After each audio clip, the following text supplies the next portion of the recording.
You are now listening to the Fantasy Whisper Podcast with your hosts, Johnny Game Time Hicks and Big Travy.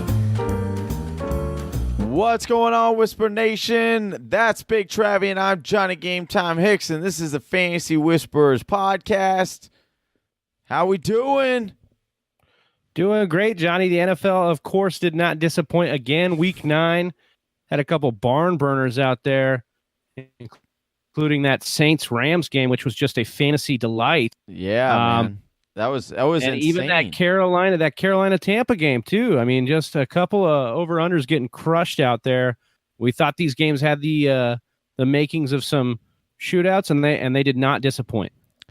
Well, like those games, Travis, our show tonight is not going to disappoint because we got the crowns, downs, and rebounds for week 9 upon our slate tonight. This is episode number 41, Travis. The Big 4-1. Closing in on 50, baby. That's the next step, man. We gotta throw some kind of bash or something. Don't people do that, right? For 50. It seems like, oh, it's the Big 5-0. That's a big deal. We gotta throw some kind of bash, some Whisper Nation bash or something. Listen, I'm about it. Let's do it. All right, Travis, let's get into today's show. But first, we got to give the people what they want. A little news and notes.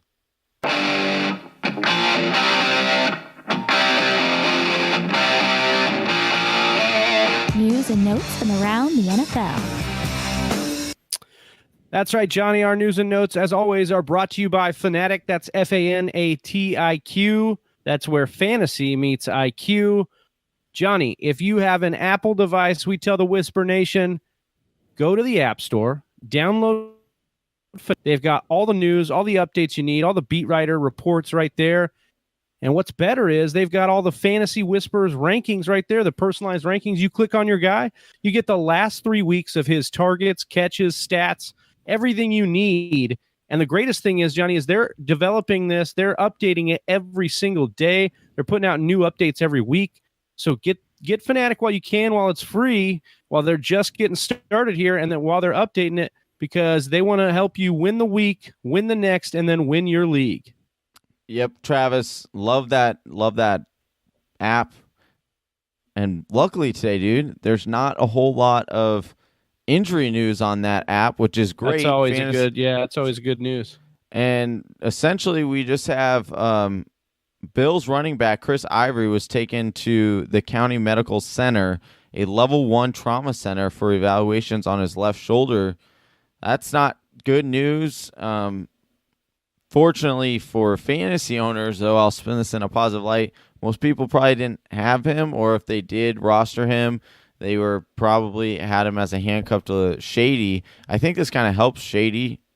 I want to be positive on this show, so we're going to talk about the positivity here. So I think this is really good for Shady moving forward. Yeah, I would agree with that. And also, we wish the best for Chris Ivory, and we wish the best for the rest of this Bills team as they try to put a roster together to win a football game at some point. All right, that essentially wraps up our injury report there. I mean, for the night game on Sunday, I hope that you listen to us on our live stream on Instagram.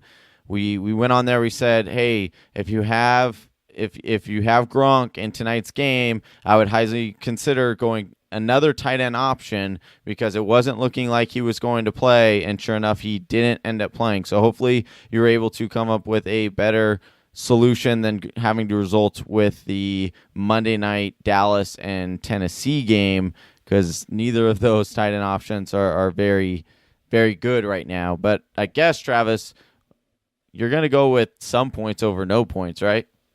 Yeah, I mean, that's the plan. As long as you have the burner spots, you're in a tough, spot. But a savvy GM is going to make the moves to help himself win or herself win.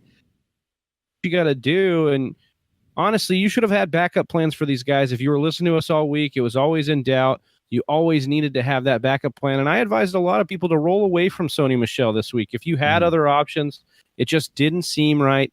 And so, just always be aware that, especially these later games, do things like putting guys in your flex. instead of your, because that allows you that freedom to maneuver guys in and out. For sure. All right, Travis, let's get into the Week 9 crowns. That if you had these guys on your roster, chances are you're staring down the barrel of a W right now. Hopefully you had them on your squad. All right, Travis, you want to give your first crowns for Week 9? Yeah, I'm going to save my best crown for last. I'm going to go a little unorthodox here, Johnny. I'm going to take the Bears defense and special teams. Listen, I'm only putting them here because they've been a crown all year long, pretty much. They've cashed in. But I remember, we had a Miami matchup against the Bears earlier this year, and we thought they were going to cash in on that one. And Miami came out like gangbusters and really knocked them down. But not this week, man. The Bears cashing in on that choice matchup against Nathan Peterman. And they sacked Peterman 4 times. They picked him off 3 times. They got a fumble recovery. And they got 2 defensive touchdowns. They only allowed 3 field goals, Johnny. They get Detroit next week. Detroit just gave up 10 sacks to the Vikings today. I really like where the Bears are at. If a lot of people didn't draft the Bears. They were picked up off the waiver. Yep. So I really like the Bears as this year's they're coming out pretty strong. Yeah. All right, I'm going to change it over to the tight end position, Travis, and that's O.J. Howard. Out there, five targets. He caught 4 of them for 53 yards and 2 touchdowns. Travis, this is back-to-back games where he has caught a touchdown with Ryan Fitzpatrick. Is he a tight end? Do we need to start considering him amongst those top-tiered tight ends? We're right in the middle of a breakout season for him in a position that's essentially really unstable. He's been a stable tight end in that position. However, they do get Washington next week, and they held Austin Hooper to 3 catches for 41 yards. So what's your outlook moving forward for O.J. Howard? As it stands now, Johnny, and we're in the middle of, obviously, we still have the Monday night game to play, but no big players there. Right. O.J. Howard is tight end 5 on the season. Yeah. So he is doing it. He's doing it and doing it and doing it well. Mm-hmm. To quote LL Cool J here, he's basically getting it done, and he is a freak, a specimen. You're firing him up there.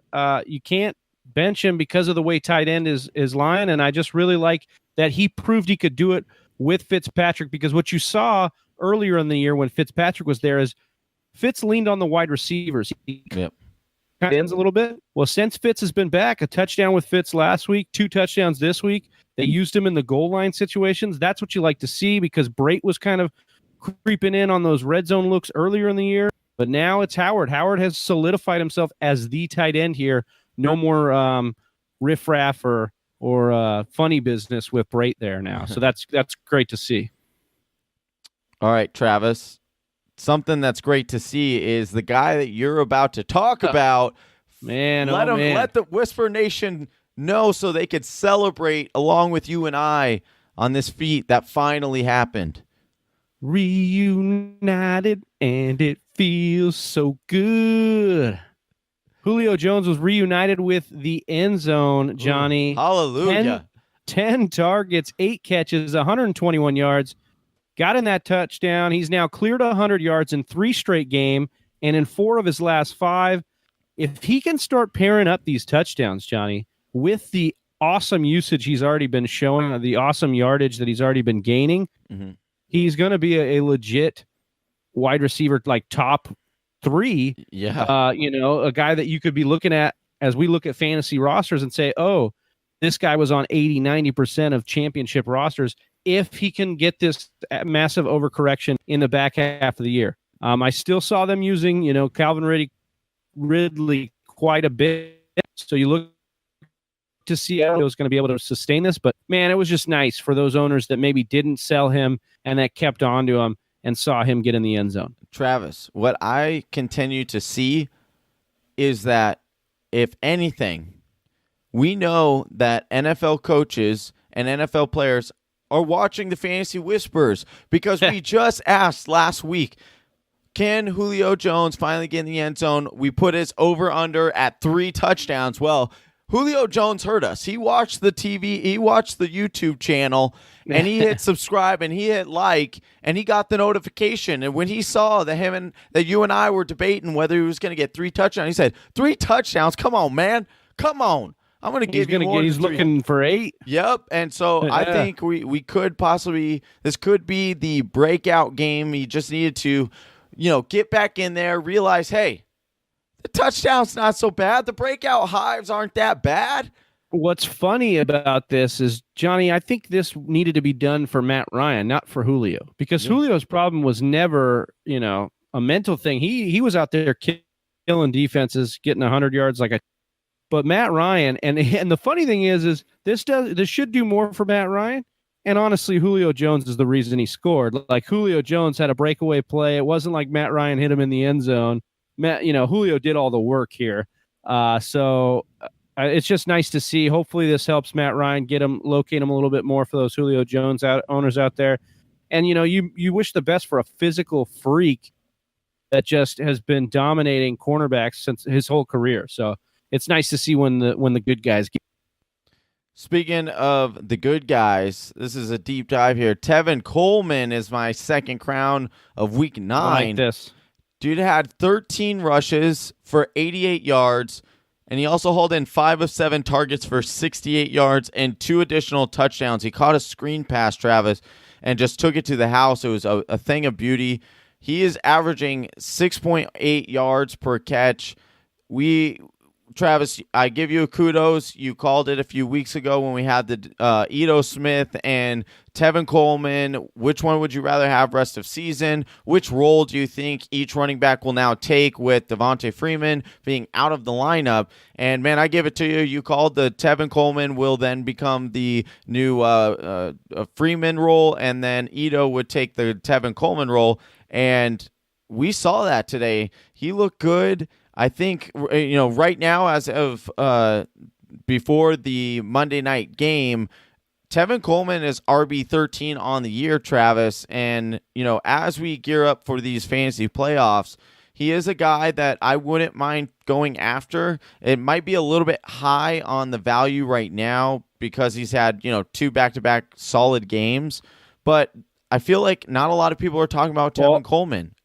Hopefully you can get an owner that wants to sell Coleman after one big pop. Yeah. Because for me, what I saw that was very encouraging here is the 5 of 7 targets. Like 7 targets for one of these running backs is going to be huge, because coming into this game, neither of these backs had a game on the year where either of them had more than 3 catches.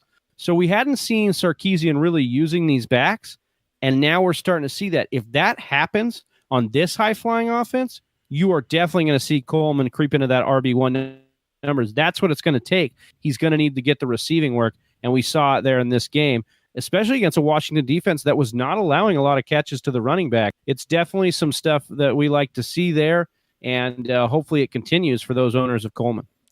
All right, Travis, the next section we're going to break into here is unfortunately not a good section to be in, and chances are that if you had these guys on your roster, that you're struggling right now and possibly hoping that you can hold on or pull out a win somehow, some way. Travis, I'm going to kick this off, and that is the monster position that carries a lot of fantasy teams, and that's the quarterback position. Kirk Cousins. 18 for 22, which if I said 18 for 22, you'd think, oh, man, this guy's got to have a monster day. No, he had 18 for 22 for only 164 yards, 1 touchdown, added an interception in there, Travis. And is this more of a down week? Like, he's already had a couple of down weeks this year, but obviously no Stephon Diggs this weekend. Did you think that have a major role in this offense, or is there some concern there with Kirk Cousins moving forward? No, I don't think there's too much concern. They're going to get Cook back. That should open up things for Cousins having a solid run game to also have in play. This was a defensive battle. It was a low over-under. You thought in your mind it was a chance it was going to have guys you needed to temper expectations on. You didn't think that maybe it was going to be Cousins. but that's just the way it worked out. And Minnesota didn't need Cousins today. They needed that defense, which sacked Stafford 10 times. That's what came up big for them. They didn't need to rely on Cousins, and it's a good thing because he was letting people down. I'm not worried about Kirk Cousins, especially if Diggs comes back healthy. They get the running game going. He is a guy that's, he's had down games. This isn't something he's, immune to. He's not. He's definitely had up and down games, but there's too many weapons on that side of the ball for him to have too many of these games in a row. All right, well said. You want to give Whisper Nation one of your downers? Yeah, I'm going to go with Adrian Peterson laying a fat dookie on his fantasy owners' rosters this weekend. Like 3 straight games of 90-plus yards in a row. He had this choice matchup against Atlanta. I mean, Peyton Barber did damage against Atlanta. You have a guy like AP coming in there who had just been torching defenses. He got 9 carries for 17 yards, Johnny. Wow. 3 catches for 16 yards, 0 touchdowns. The Redskins as a team rushed for 79 total yards, and he had 17 of those rushing yards. You look ahead at AP, he's got Tampa next. He better, cash in on this one, or you're going to be sitting there going, what the heck? I should have sold on this guy. We talked about him being a sell high guy a couple weeks ago. Then we had to come back on that stance because he was looking so good.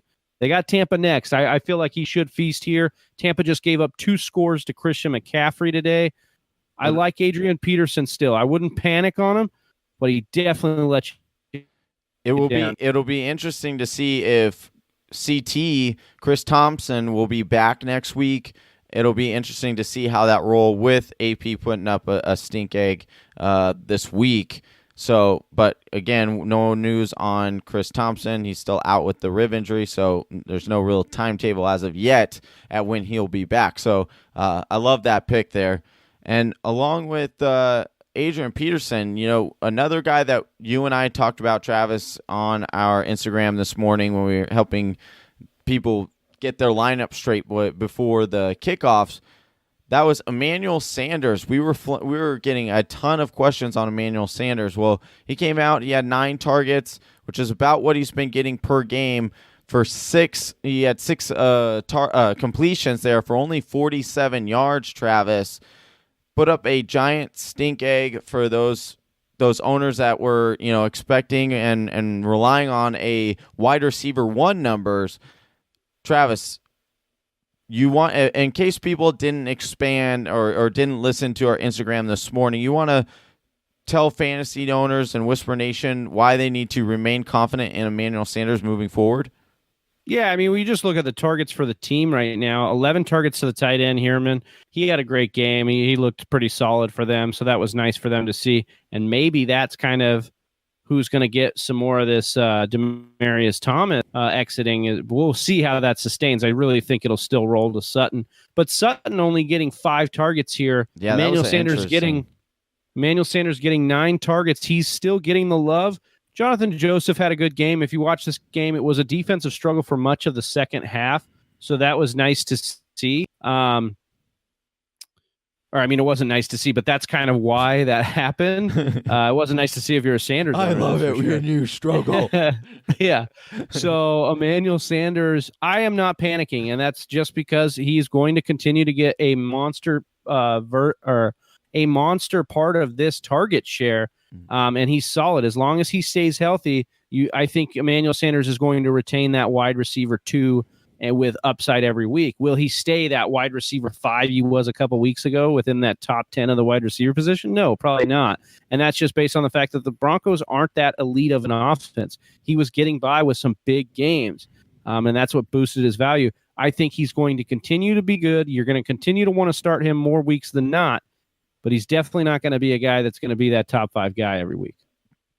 All right, Travis, you want to give Whisper Nation your second downer for week number 9? Yeah, this was a guy that had come in on a torrid pace, and that's Tarik Cohen. Okay, listen, our worst fears came to reality as his low usage finally equated to only 13 yards. 6 carries, Johnny, for 5 yards, 1 catch on 2 targets for 8 yards. This game coming in, it's set up as a Howard game, but it was impossible to bench Cohen based on his previous weeks and what he'd been doing. So we kind of knew that this could happen one day. We just didn't know. Like, my question now, Johnny, is, are we going to know every week when it's okay to start Cohen? Because I think he's such an explosive player. You'll roll him out there for upside. But I think these days, I mean, he can have more multiple days like this based on him not getting a lot of usage. Yeah, I mean, I wouldn't panic too much, Travis. Every fantasy star has bad days, has bad games. He is the Alvin Kamara in this offense, and so when you have a player that's super efficient. Now, if you watch him play, he actually had a very nice game. Like, he was breaking a lot of talent. He had a huge monster return game today. So if you do get return yards in your fantasy a league, then you're still happy with what Tarik Cohen. We do not play that way, and so we don't necessarily talk about it in that way. But Tarik Cohen, I think, is a guy that he's let you down. This is the first week out of 6 weeks since we've really been talking about him. And like I said, the Bears were up by a lot instantly in this game, and they've got some very nice fantasy matchups coming up. They got Detroit in the next couple weeks. They also have another game with Minnesota. They have Green Bay on the slate. So, Travis, they're not gonna be blowing people out 28-7 or 28-3 in the first quarter in a lot of these games coming up. So I think Tarik Cohen is an absolute safe bet here. I would actually go to the owner of Tarik Cohen and try to play on those fears and try to snatch him up right now. Because if you look at his fantasy playoffs, they are magical, Travis. So I like Tarik Cohen. He just had a back or Tarik. Sorry, I always keep saying I got corrected by Whisper Nation. They gave me some bad vibes because I kept saying his name wrong. So I apologize. But I like him moving forward. There's like, I feel like he's an upside play every week. I think he's going to continue to have monster games. I think that you're susceptible to this kind of game from both him and Howard. When you have two backs like this and there's split usage, that's what's going to happen sometimes. And so you're going to have to live with the bad and be okay with the bad as it comes with the good, because Cohen's going to have plenty of good games. But with that kind of usage, you'll be susceptible sometimes. But let's move on to a better topic, Johnny. Get out of these downers and start moving into some rebounds. Some guys that maybe let you down last week or recently, and they turned it around. Johnny, I want you to start us off. I think you got a couple signal callers on your side of it. So start us off with a couple of your guys. Yeah, after a week last week where we didn't put any quarterbacks because we didn't feel like any of them were worthy of this award here. But I got to give it up to my boy Ryan Fitzpatrick. Welcome back. Sir, you had yourself a fine day today. You went 24 for 40, 243 yards, and 4 touchdowns. I understand that he only threw for 243 yards, passing yards. He did also add 2 interceptions. But Travis, he continues that when he is playing, he is one of the best quarterbacks for fantasy purposes. And I think that I gave my opinion on Ryan Fitzpatrick last week on the show at what I felt like the Tampa Bay Buccaneers were going to do. And Ryan Fitzpatrick played fairly well today. The interceptions were, there's no such thing as a good interception. But I think that, Travis, he gives you so much upside each and every week. And to get him off of waivers at this point in the season, I think that's hard to beat. Yeah, I mean, there's really 3 things that make a fantasy quarterback great for fantasy purposes. And one is the weapons around him. Does he have great talent around him? Okay. 2, is the running game enough that it's going to take away from his value? Like, is it a dominant running game that they have to feature the running game and take away snaps or opportunities from him? And 3 is a terrible defense. Like, if they have a terrible defense, they're going to be down in a lot of games. They're going to need to throw. Ryan Fitzpatrick is the trifecta. He hits all 3 of those boxes. They do not have a running game. They have a terrible defense, and they have loaded weapons. We just talked about O.J. Howard as probably the 3rd option in this offense, and yet he scored 2 touchdowns today because he is that physical freak. They have this across the board. Chris Godwin's good. Adam Humphries scored a touchdown today as a great slot receiver. Deshaun Jackson has explosiveness. Mike Evans, of course, we know what he brings to the table. They have weapons all over. Jaquiz Rogers looked okay out of the backfield catching balls. I mean, this is just a loaded offense. And, And the opposite of that is they're not loaded on defense. And so Fitzpatrick, I agree, showed up and showed out.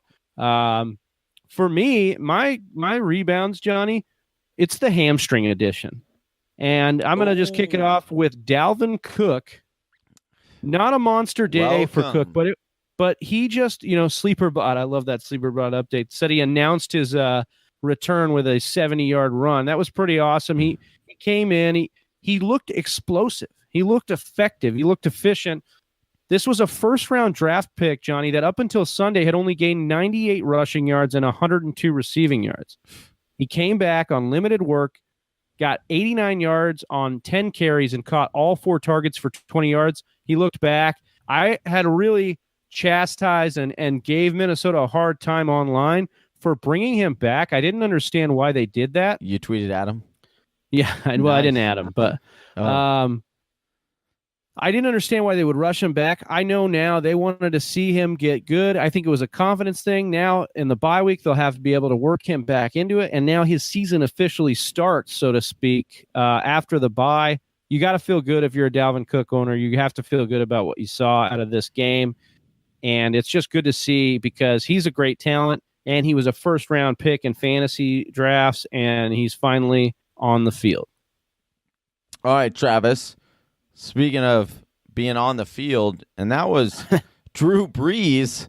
The dude, every time I looked up, it was like he was on the field. After a 8 fantasy point performance last week against Minnesota, he bounced back with going 25 for 36 for 346 yards and 4 touchdowns. Travis, Drew Brees, it keeps continuing to prove all the haters and the doubters wrong, saying, no, I still got it. I'm still the man here. Who dat you trying to bring in here to replace me? No one, because Drew Brees is still putting up fantasy numbers, Travis. And I'm gonna just honorable mention here, tag team off of this. And that is, man, Alvin Kamara continues to amaze, and he continues to be that flash fantasy player. Travis, you talk about just an all-fun team. Maybe we should do this. Maybe we should drop a little segment. Maybe we'll do this. I just came to me in my dome right here. Just came up with it on top of my dome, and that's just a fantasy fun team, right? You and I talk about it like fantasy players that are just really fun to watch, and you just sit there watching the TV and be like, wow, this is just amazing at what this person is doing. Maybe we'll do a little short podcast on an all-fun fantasy team to own. But, yeah, Drew Brees, man, I tell you what, this guy is awesome. It's so fun to see him, have games like this because you're just in pure amazement. Yeah, I mean, Drew Brees out there killing it. And it's funny, Drew Brees, you mentioned Kamara, also Michael Thomas. Yeah. People were panicking last week after Brees and Michael Thomas, and the run game looked like it was back to what it was. And were these guys going to be, superstars again? Wait 1 week with a high over-under to this Rams shootout that they had, and Drew Brees killed it. Michael Thomas killed it, did the old Joe Horn celebration, pulled the flip phone out of the goalpost. That was fun. It was just awesome to see. Flipping it on my other rebound here, Johnny, I told you it was the hamstring edition. Melvin Gordon, after missing that London game with his hammy, then the bye week came. Gordon did justice to his fantasy owners. He came back inspired. He ran for 113 yards on 16 carries. He had a rushing score, and he added 1 catch on 4 targets for 10 yards.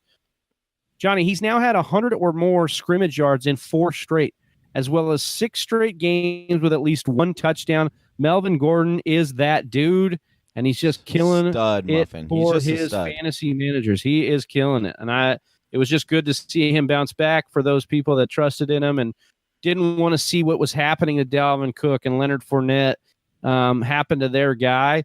And it was good to see because Melvin Gordon was a guy you wanted to root for coming into this year. He'd always struggled with efficiency, always wasn't hitting that next level. He's doing it now, man. He's knocking on the door of Todd Gurley and Kareem Hunt as these top 3 guys.